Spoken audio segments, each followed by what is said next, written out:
అదే RTV app వార్తల్ని క్షణాల్లో చదివే అవకాశం ఉంటుంది. ఒక న్యూస్ పేపర్, ఒక టెలివిజన్ ఛానల్ మీ చేతుల్లో ఎప్పుడూ ఉంటాయి. మాజీ ఎమ్మెల్యే శిల్పా చక్రపాణి రెడ్డి అక్రమ కేసుల్లో పెట్టి ఇరికించాలని చెప్పి హైదరాబాద్లో ఏదో తుపాకు ఆయుధాల అక్రమ రవాణా చేస్తున్నారనేసి మీ మీద ఆరోపణ చేస్తున్నారు. చక్రపాణి రెడ్డి మీద నేను కేసు పెట్టిస్తానని చెప్పినానా? అసలు ఆదిలాబాద్లో దొరికింది ఎవడు? అక్రమ ఆయుధాలు ఎవరు దొరికింది? క్యాండిడేటు వట్టి వెంకటరెడ్డి.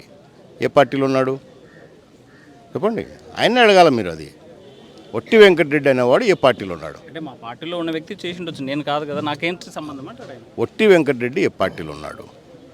వైఎస్ఆర్ కాంగ్రెస్. నేర చరిత్ర ఉన్నవాడు, మడ్డలు చేసినవాడు. నీ పార్టీలో పెట్టుకొని తిప్పి ఊరంతా దందాలు చేయించినావు. సున్నిపేట గ్రామాల్లో ప్రభుత్వ భూములను ఆక్రమించినావు. మీ సపోర్ట్ లేని చేస్తారా వాళ్ళు? ఇవన్నీ చేస్తారా? ఇప్పుడు చూపిద్దురా. సున్నిపేటలో ఎక్కడ స్టాప్ చేశాం. ఎవరు అక్కడ ప్రైవేట్ హోటల్స్ కడుతున్నారు? ఎవరు మనుషులు? నా దగ్గర 9 మంది వైఎస్ఆర్ కాంగ్రెస్ పార్టీ వాళ్ళు. ప్రభుత్వ భూమి వాళ్ళకేం అలొకేషన్ లేదు, అలాట్మెంట్ లేదు, ఒక జీవో లేదు. భూమి ఆక్రమించుకున్నారు, హోటల్ లేపుతున్నారు. కనపడలే చక్రపాణి రెడ్డికి? ఇవి కనపడవా? ఎవడో ఎక్కడో బీదోడు కొంచెం స్థలం వేసుకుని ఇల్లు కట్టుకుంటే సున్నిపేట తెలుగుదేశం వాళ్ళు ఆక్రమించుకుంటారని చెప్తాడు ఈ దరిద్రులు. 9 హోటళ్ళు, ఒక్కొక్క హోటల్ 30 రూములు 40 రూములు. మీరు పోయి చూసి రాపోండి. సున్నిపేట విషయానికి వస్తే జనసేన పార్టీ కార్యాలయం కూడా ఆక్రమించారనేసి ఆ మధ్యకాలంలో పెద్ద రచ్చ జరిగింది. అది జనసేన పార్టీ కార్యాలయం లేదు. అవి అదే విషయాలు తెలుసుకోకుండా మాట్లాడకూడదు ఎప్పుడు కూడా. ఇప్పుడు అక్కడ ప్రతి కులాలకు సంఘాలు ఉన్నాయి వాళ్ళకు, అవునా?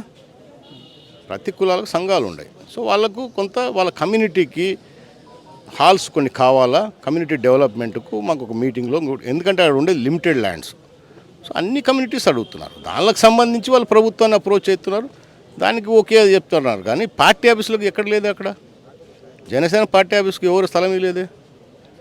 చూడండి, కమ్యూనిటీ ఇప్పుడు గతంలో కూడా ఇచ్చినాము, కమ్యూనిటీస్కి ఇవ్వలేదని చెప్పడం లేదు కదా, గతంలో కూడా ఇచ్చాము. అట్లా వాళ్ళు అడుగుతారు, ఓకే చేస్తాం, తప్పే ఉంది. ఒక కమ్యూనిటీ డెవలప్మెంట్కు వాళ్ళకు ఒక కమ్యూనిటీ హాల్ కావాలనుకోవడం తప్ప. నీళ్ళకి హోటల్ కట్టలేదే, ఆక్రమించుకొని ఇలాగ చేయలేదే. సో అది మేము చేస్తూ ఉండేది. మేము 10 మందికి ఉపయోగపడే పనులు చేస్తున్నాము, సులాభాల కోసం కాదు. ఎమ్మెల్యేకి ఏడాది సమయం ఇచ్చా, నా మీద ఒక అక్రమ కేసు కూడా పెట్టలేకపోయారు, మరో ఏడాది ఇస్తున్నాను, దమ్ముంటే నా మీద కేసు పెట్టుకుంటున్నాను. నేను ఎన్నిసార్లు చెప్పమంటావా? మేమేం చెప్తున్నాం ప్రతిసారి? మీ లెక్క దౌర్జన్యాలు చేయము, పోలీసులను పెట్టి బెదిరియము, అక్రమంగా అరెస్టులు చేయము. సాక్ష్యాలు ఆధారాలు సేకరించాలి కదా, అవునా కదా? అవి కావాలి కదా. రేపొద్దున నువ్వే అడుగుతావు మళ్ళీ, దౌర్జన్యంగా నువ్వు అక్రమంగా వేసేసినావు, ఏం సాక్ష్యం ఉంది చెప్పు అని అడిగితే నీకేం చూపించాలి? నేను కొంచెం వెయిట్ చేయవా అని అడుగుతాను. నీకు ఉబులాట ఉంటే పోయి కూర్చో అని చెప్పాను, అంత తప్ప నేనే నిన్ను అరెస్ట్ చేస్తారు ఏమైనా పోలీసులకు ఎప్పుడు అని చెప్పినానా? చేయండి, ఎత్తుకపోండి వాళ్ళని. లేదు ఆయనగా అతన్ని కాదులే, వాళ్ళ కార్యకర్తలను ఏమన్నా ఎత్తుకోమని చెప్పినానా? అడగండి, వాళ్ళ కార్యకర్తలు చెప్తారు కదా. ఇప్పుడు అరెస్ట్ అన్యాయంగా అక్రమంగా అరెస్ట్ చేసినాడని చెప్తారు. ఇప్పటికే కూడా లోకము. సాక్ష్యాలు ఆధారాలు అవి నిలబట్టవచ్చు, 2 నెలలు పట్టవచ్చు, సంవత్సరం పట్టవచ్చు. ఎందుకంటే ఎవిడెన్స్ కరెక్ట్ ఉండాలి, అవునా? ఒకసారి బొక్కలేసి బిడ్డ మళ్ళీ ఎట్టు ఉండాలా, పీక్కలేక సావాలను. అది చేస్తున్నాం. అంటే మామూలుగా గతంలో వైసీపీ పార్టీ బూతుల పార్టీ అన్నారు, బూతులు మాట్లాడుతున్నారు. అదే వర్షన్ని మీరు కూడా ఎత్తుకున్నారా? వెంట్రు కూడా పీకలేరనేసి మొన్న ఆయన మాట్లాడారు, మీరు మాట్లాడారు. ఎట్టు చూడాలి? నేను ఎంట్రుగా పీకలేవన్నా, ఏం భాషలయా అన్న? నేనేమన్నా? నా బొచ్చు కూడా పీకలేవు అన్నాడు ఆయన. అదేనా? నేనన్నానా? ఆయన అన్నాడు. ఆయన అన్నాడు, మీరు అన్నారు కదా. నేనేమన్నా? నా బొచ్చు పీకమన్నానా వచ్చి అన్నానా? కాదే నేను అనింది. నీకు పీకడానికి ఏముంది ఆడ అన్నా? పీకడానికి ఏముంది? అందుకే చూడండి ఒకసారి నాది వాయిస్ వినండి. నీకు పీకనీకి ఏముందయ్యా? ఏదో అభివృద్ధి చేసినా, వేల్పూర్లో రోడ్లు వేసినా, వేల్పూర్లో ఆసుపత్రి కట్టినా, వేల్పూర్లో నీళ్ళ ట్యాంకులు కట్టినా, వేల్పూర్లో కేసు కెనాలు దోగినా, వేల్పూర్లోనే నిప్పులవాగు దోగినా, అన్నీ వేల్పూరు నా ఇంట్లో ఆయన కట్టించినాడు. మొత్తం ఊర్లో ఇళ్ళల్లో ఆయన కట్టించినాడు.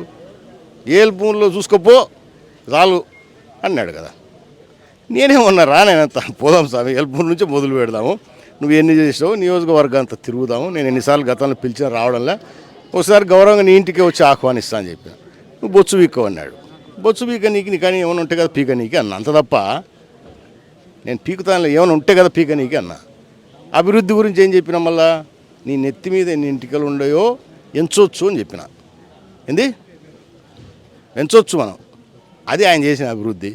నా నెత్తి మీద ఎంచలేవు అని చెప్పిన, అది నేను చేసిన అభివృద్ధి. తేడా అర్థమవుతుందా? ఇది తప్ప నేను పీకుతాను లేదే. అది వాయిస్ కరెక్ట్గా ఉండాలి కదా. మరిన్ని వీడియోస్ కోసం ఛానల్ ని సబ్స్క్రైబ్ చేయండి, లేటెస్ట్ అప్డేట్స్ కోసం వాట్సాప్ ఛానల్ ని ఫాలో చేయండి అండ్ లింక్ డిస్క్రిప్షన్ లో ఉంది.